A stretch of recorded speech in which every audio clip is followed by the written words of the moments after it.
Welcome to OnPointe with Ron Gailey, where we meet with city leaders to discuss pressing issues, best practices, and ways that citizens and leaders come together to build their communities. City and municipal leaders have some of the toughest jobs in America. They are bombarded by expectations and conflicting demands. This podcast explores how successful leaders navigate that complexity. And now, your host, CEO and founder of OnPointe Insights, Ron Gailey. Hey, well, good afternoon, Ron. How are you doing? Good. Nice to see you again, Ryan, and nice to have José Madrigal with us today. Yeah, I'm excited about today's podcast. Tell us a little bit about Jose. Well, José, thank you for joining us. José is the city manager of Durango, Colorado. And before that, he was the deputy city manager in McKinney, Texas. And before that, he was a strategy director in it's Irving, isn't it? Irving, Texas. And he has an MPA from Texas Tech University. So he's a very experienced city manager. We're glad to have him with us. José, tell us a little bit about you and Durango, Colorado. Yeah, well, I appreciate it. Yeah, so I came to Durango in September of 2020. I came from the Texas area, more specifically the Dallas-Fort Worth area, and Durango was something completely different, but a beautiful community. When you look at my career trajectory, I'd had all my experience in Texas. I had been at the city of Lubbock, the city of Cedar Park, Irving, and then McKinney, and having the opportunity to come out into beautiful Southwest Colorado and run a full service city was just an amazing opportunity I couldn't pass up. And here I am in Durango and about to be 3 years in September. Wow. Do you know, it is beautiful because I've taken that drive from Dallas through that part of Texas on up. And as soon as you leave Texas and as soon as you hit Colorado, I mean, that part of the country is just amazing. It is. I've got a good mentor of mine who's helping me a little bit with finance. His name's Tommy Gonzalez, and I told him to come up to Durango, and he was coming from El Paso. So he was telling me a little bit about that drive. He's like, so I'm in New Mexico, I'm coming out of Albuquerque, and I'm driving and I'm looking around. And he's like, I know Jose says this is a really nice area. He's like, but I'm starting to wonder of like, what's going on? And he's like, then I hit that Colorado state line and he's like, got it. Now I see it. The mountains open up and everything else. So it does take a little bit to wait there. But once you cross the state line in Colorado, definitely changes the landscape. It's almost immediate. It's almost like they drew the line. Okay, here's the dry part. Here's the lush green part. Oh, just like right there. Absolutely. Absolutely. Yeah. Well, anyway, so a few weeks ago, Sure. I was on LinkedIn and I saw that Jose posted a LinkedIn post about an employee growth and development program that he had been doing. And it was kind of an interesting post. He didn't go into details. So I just asked if he would give me an overview. And Jose and I caught up a little while ago, and he gave me an overview of their growth and momentum learning series that they do in the city. And it was so fascinating that I asked him if he would come and do a podcast with us. And so thank you, Jose, for coming and telling us a little bit about that. And I'd like to just begin by, would you tell us a little bit about how did your growth and momentum learning series get started? Why are you doing it? And just kind of give our audience a little bit of understanding about what it is. Sure. To get there, really what we looked at was establishing when I got here in September of 2020 our executive leadership team. And so when you look at our executive leadership team, it's comprised of mainly our directors in the organization, and really helps us set the tone for the organization, talk about higher organizational questions and priorities, where we look at culture and have an ability to talk where we all leave our titles behind and all equal in our talking and going through to be able to tackle some of these tougher issues. So as we developed this curriculum with the ELT for about a year, when I got here, we came up with values and how we were going to interact with each other. And it really did bring us together. But there was a second phase that needed to happen after that. When I looked at it, it was great to be able to have this training and getting this bonding time with our executive leadership and our directors. But we also have other players in our organization, and very critical players when we look at it. We have our assistant directors, and our managers, which I like to call the 30, because we have about 30. Our organization is around 406 full-time employees with 600 seasonal. And then we have what I call the super, which is our team of supervisors. So we call them the super team. And then we have this other group of individuals that have shown some really good capacity within the organization to promote up. So we're looking at what can we create for them. How it's great that this first year we've gotten together as an ELT, we've put in our core values together, how we're going to treat each other. But what is that next stage for the rest of the organization, those other layers within the organization? And so it started with an idea that I had come up with of, we really need to come up as an ELT, or what are the attributes that you need to have to be successful in the city of Durango? And the way we measure success is strategic plan achievement and enhanced customer service. So at the very end of December of 2021, I believe, 2021, our executive leadership team came up with attributes that you have to have if you're going to be successful as an employee here at the city of Durango. Empathy, calculated risk. What are some of those attributes? Sure. Calculated risk taking, empathy, where you look at, man, I've already started to blank out a little bit on that. Let me get back. Being a strategic thinking, looking at, providing enhanced customer service, feedback, and being able to receive feedback, being able to be diverse in your thinking. So diversity is a big one. So we come up with these different attributes that we've identified, and I challenged our ELT of, it's not going to be me who's going to lead these sessions. And they're all kind of like looking, well, okay, so are we going to bring in a speaker? Are we going to bring in, a moderator? How are we going to do this? It's like, I'm going to challenge each one of you to partner up into two. And so two directors will teach one of the attributes. And they're like, okay, yeah. You had how many attributes? You had 14, 16, 14, something like that? 14, yeah, 14. Yeah. So they're like, okay, so this is, we're gonna do this. And then it really evolved into what we have today. So that's kind of what started it. The formal program that we have, it's called our Growth and Momentum Learning Series. So each attribute takes 2 months to go through. We have one training on the first part of the month where the two directors put together the program of what that means to them. So if it's empathy, what does that mean? If it's, calculated risk taking, what does that mean? Each of them has about a budget of, I think, $1,500 to use. It goes pretty quick when you look at it, but it's up to them on how they want to do it. Do they want to use it on food? Do they want to use it on bringing in a speaker? Do they want to use it on the program and maybe a field trip? All of things of which we have done.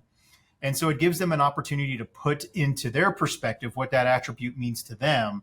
And now we're having this engagement with our directors, our assistant directors, our managers, and our supervisors. And we're all in the same room learning about this characteristic. And we've had parts where some of our directors have taken it on and have been the ones that have been the moderators and the teachers. We've had, being in Southwest Colorado, people who are mountain climbers and have climbed Mount Everest, coming in to talk about what they see as risk taking and how it's calculated risk and the things that you can get from it. So that first portion of it really is teaching about that attribute in a different manner, bringing it home in a different way, with the objective being we all learn differently. If it's all the same part of a classroom setting, some people are going to get it, some people are not. So having the ability to do different modes of that education really works. Resiliency was another one where two directors decided to go to a horse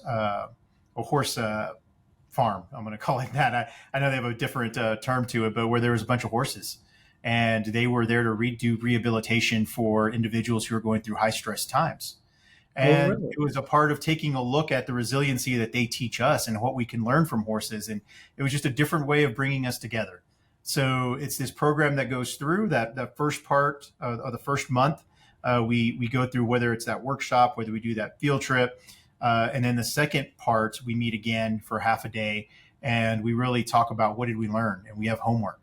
We learned about resiliency. We learned about calculated risk taking. How did we take that back into our departments and teach that to our employees, and what does it mean? So it's not just a one class, we leave it on the shelf, but that we continuously bring it back within the organization. So each month you do two classes. Is that what it is? One that introduces the topic and goes into detail, and then maybe a couple of weeks later, it's an application kind of a class. Is that how it works? Close. 1 month we'll do the class. The next month we'll do the application, and Oh, then so it's every other month. every other month, and So if then you have 14 characteristics, you're not going to get through them in a year. we It'll are not. take you 2.5 years almost to get through them all, right?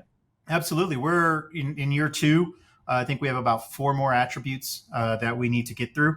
And so we're continuously making it through. And once we figure out through these attributes, we'll figure a different way out. And already talking about some cool ideas of what's the next level to bring into the supervisors, managers, and assistant directors. Because when you look at culture change, that's really where it starts. More your managers and your supervisors. As directors and leadership, we can talk the talk, but when it gets down to the managers and supervisors, are they really bought into it? Do we know if they're bought into it? Because they're the ones that can go back and say, all right, well, here comes another crazy idea from Jose. This is what it's Right. supposed to be about. Right. Let me walk through this and talk to you about what it's supposed to be. Oh, you what? Never mind. We're going to move on. But when they're bought in and when they're learning about it and when they're finding it fun, and it's not just a talk down, but more of a check out this idea and this is what it means to the parks director and the police chief, and they're able to ask questions and get involved, that message to their employees now isn't like, hey, this isn't some crazy idea that's coming from the top. We learned about resiliency today, and we realized why it's important to have this to be successful in the city of Durango. Let's set up, a 30-minute team meeting in each one of these departments where the supervisors are doing it with their team and talking about resiliency and then bringing back some of the success they've had with it to the bigger group. Do you have so far, I guess you hate to pick a favorite, but among those that you've seen, is there one or two you'd like to tell us about that have been particularly impactful to you or to the team? I think the big one was there's two. One was resiliency with the horses, because it was working with nature and an animal, and how do you interact with it, and how do you come up to a horse, and what are the proper ways to communicate with the horse. And for me, I think it was really impactful because it really showed the diverse people that we work with in a community, and where they're at in different places, and how do you communicate well, and where are areas that you don't communicate with. And I think that was a really impactful for all of us because it was outside the office. It wasn't really a teacher classroom setting. We were out with horses, and it was cool just getting to learn about horses, and then also getting to learn about resiliency and how horses have come back from injury and how horses have helped others get better in their treatment journey, depending on whichever ailment that was for that individual. And I think it was really impactful for us because our portion of that, our homework, if you will, for that one was that each one of us had to do community service and report back of what we learned in the community service. So I helped out at the Elks Lodge with a taco dinner that helped fund college scholarships for Durango youth.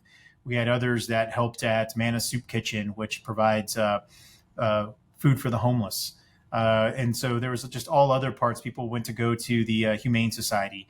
And so I think what we saw was a part that really sparked us of how horses give back to us and how we can give back to the community and to help us be resilient. If, we're all caring and giving back about each other, it really starts a spark in the community. And I think that one by far was my favorite. My second one that I would say is my most interesting is we had a mountain climber on calculated risk taking and showing the video of them climbing a mountain in, I believe it was Peru, over 15,000 feet in the air. No, actually, it's more than that. 14 is what we have here, just a hike. Right. And just seeing like the video and, sometimes the cabling would work, sometimes it wouldn't, and their quest to continue to go through and how they took their time and at the end get to be on this beautiful mountain peak overlooking the clouds and down and see, significant achievement, and in its own way showing you that anything that's really worth having takes risk. And it's not crazy risk, right? It's not that they went and did it one day, that they've never had mountain climbing in their entire life, but it's how they've looked at their way and how they prepared for it and how they know that there's times that they're going to get into it that they're taking a calculated risk, but they've looked at the angles and it helped them achieve their end goal. Do you know, who would have thought that this is what would have come out of your original idea of let's make 14 attributes and then let's figure out a way to push this down through the team? It is really rather remarkable. Absolutely. One of the greatest things I have with this team, and I think when it starts with that first, year of bonding with the directors and everybody feels comfortable with it, being able to throw out an idea and really kind of high level of here's something I'm thinking about. And everyone then starting to put their little piece and then building into this program that turns into a growth and momentum learning series that continues to build on each other. And people are learning like, oh, that was a great one. Class that they did. I've got a different spin to it. Also being able to bring in local business owners. One of them is adaptability. And we had our now as a council member, but was our head of the Restaurant Association, Dave Woodruff. We had our Fort Lewis College president, Tom Stradicus, and we had our electric electric utility CEO, Jessica Matlock, come in to talk about being adaptable during COVID and the things that they had to do and shift and be able to learn to continue their education from a college, business from a restaurant, and then providing a critical utility within the community during a time that was really scary. And it was just awesome being able to see that, A, learning from them, but B, bringing them into our organization and getting to meet our leaders in the future and that, and really showing the introductions of what we're trying to do.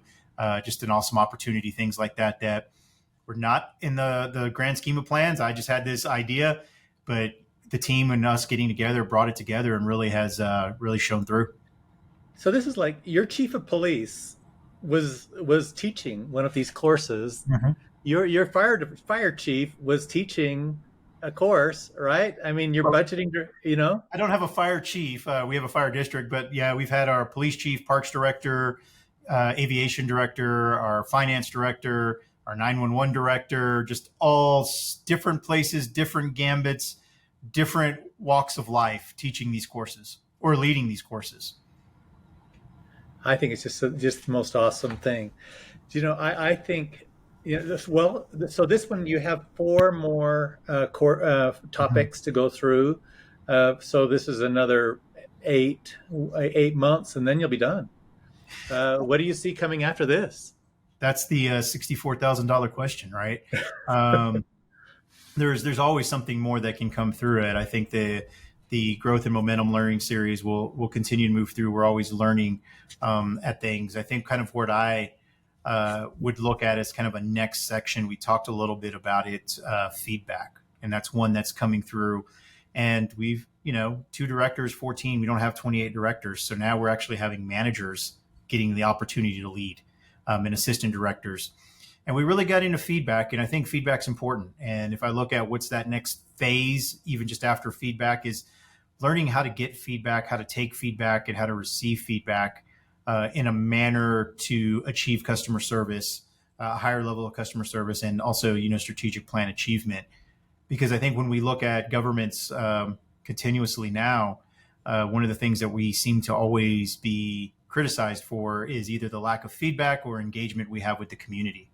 And you look at that, you look at internally what feedback does for a culture and an organization, it's just immense. And as we were talking with I was talking with that group about feedback, we really were starting to take different ways of we could go about it. And I almost think that could be its own year-long course of feedback. And one of the things that I've always kind of gets to my pet peeve is, when I have directors saying, oh, I'm too busy for that. Oh, we're too busy.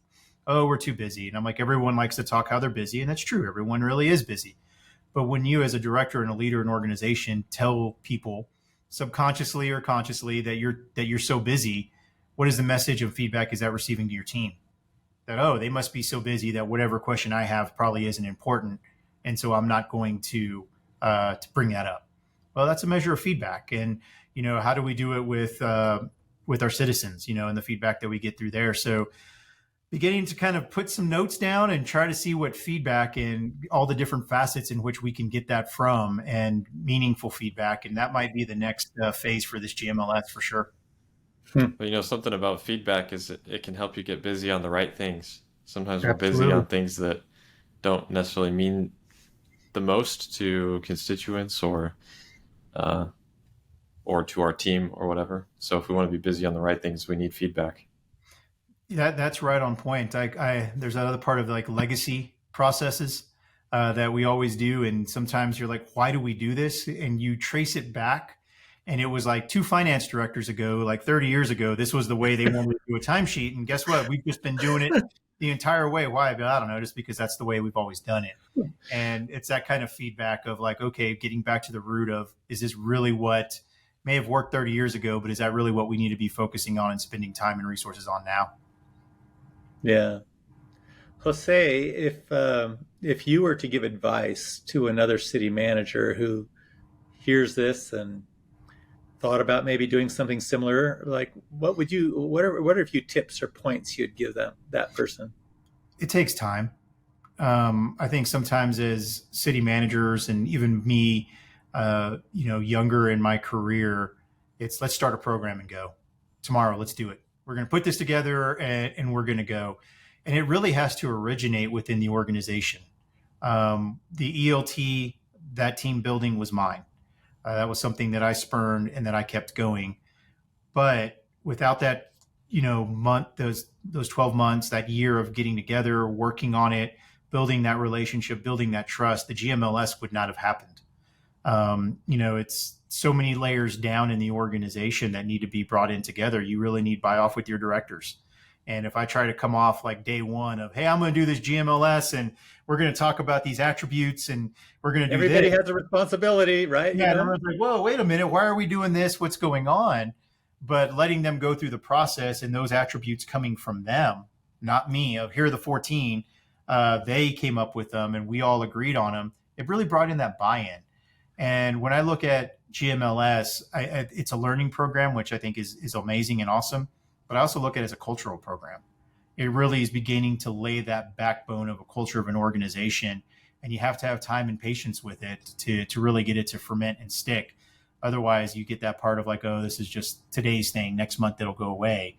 But by the time we rolled into it and we had everyone rolling together, it took time, but it worked. And so my biggest piece of advice is really take your time laying the framework and making sure that as a executive leadership team, those directors that are with you, they really are with you. They've had an opportunity to buy in. You've told them the why. You've given them the ability to provide feedback. And the solution in which you've come up with was one that you may have led, but you came up with together. Yeah, I mean, it is huge. So because you're depending on them so much, they need to trust you.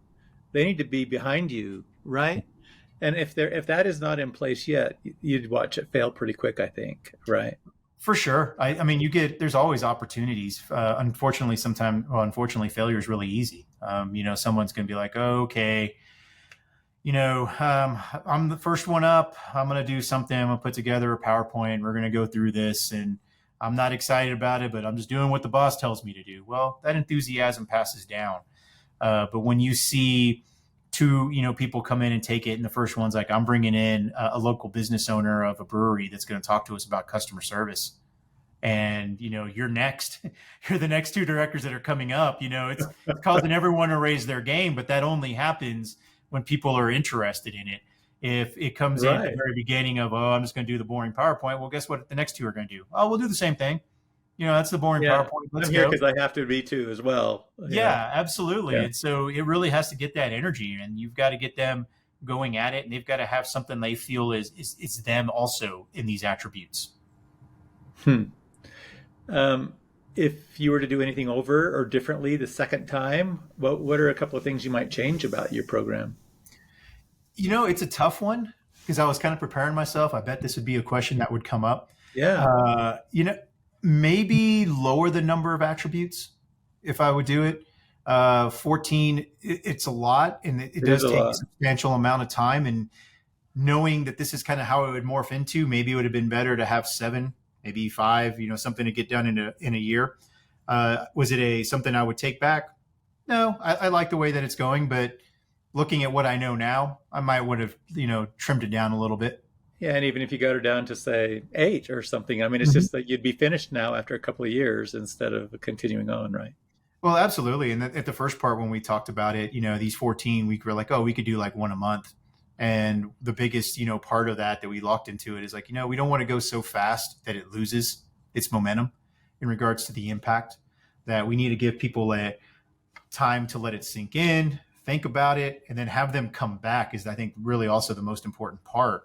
That it's not, okay, we had this one presentation, a guy comes in, tells us a great story about climbing mountains, or we got to go play with horses, and we move on and we're on to the next one. It's like, no, there's homework at the end that takes that learning lesson and kind of cultivates it back into you of like, okay, next month I'm answering these questions, or I'm working with this group, or I'm providing community service here because of what I learned. And it really kind of helps it continue to move forward in a meaningful way. Look, I just think this is the coolest thing that you've done. And I've spoken with a lot of city managers, and a lot of them are doing some beautiful work, right? Like it's not, but this is unique. I've never seen anything quite like this. And would you mind, can you think of anything we might be able to do to share something with a viewer, like that they could download or see? Do you have anything like that? Sure. I mean, I think what I'd have would be kind of our agendas and our homework assignments that lay out the attributes. And I've shared those before because I think it's important to see kind of how the attributes are taught. And then you see a questionnaire of the questions that we come back and show in a framework. And I've been able to, share some of this in some think tank groups that I'm part of where people have heard about it. It's like, man, that's really interesting. I'd like to know a little bit more about it. And absolutely, I'll share it with it and everything else. But I always put a caution to it that if you think you can just day one roll this thing out and it's going to work, be prepared, because it took me, a year to get to a part to where I was even able to be comfortable of rolling this out. But yeah, I think there's a lot of cool things with it. I'm really focused on the organizational culture here. It's something that has really interested me, and how to continue to build upon that, and what's the next one, and what's the next challenge, and how do we continue to go through. And it's fun. So yeah, there'd be no problem in me kind of sharing those. I think it'd give a little bit of a gist of how it works and how the program flows. Yeah, maybe one or two of them or something. And sure. I think it's a great idea. Well, look, this has been a pure delight. I just really appreciate you taking the time. Ryan, do you have a final question for Jose? I've got a handful, but maybe a burning question is, how do you, you have a long training program like this, it's taken a couple of years. When you onboard new employees that maybe walk into the middle of this program, how have you gotten them up to speed, integrate them with that culture? And do you even see a benefit of having a long-term program that people walk into rather than here's your 2-week onboarding and you're done? Yeah, with this program, it's a commitment in regards to it. It's not a end, or doesn't have a beginning and an end. So it's not like, oh, this is my 1 year and then I move on. It's consistently going through. If you're a supervisor, if you're a manager, or if you've been designated as somebody who's got some potential and your supervisor's placed you on here, you're in. The part that we have is the responsibility of the manager, if it's a supervisor, or the assistant director if it's a manager, or the director if it's an assistant director, to talk to them about it, to let them know, like, hey, this is what this program is about. This is why I found it to be interesting. Here's why it's important that you're going through, because if you're going to be successful and understand what's important in this organization and the culture, you got to go through it. There's no shortcuts around it.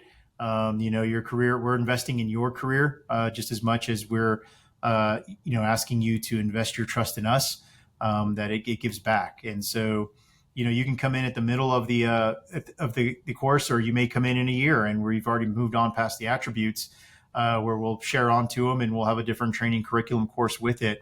But the whole part of it is to make sure that everyone's teaching and learning and being able to bring it in. And it's not just like the one person you go to and say, hey, here's where it is. It's your supervisor, your team member that is kind of talking to you about this series and why it's important.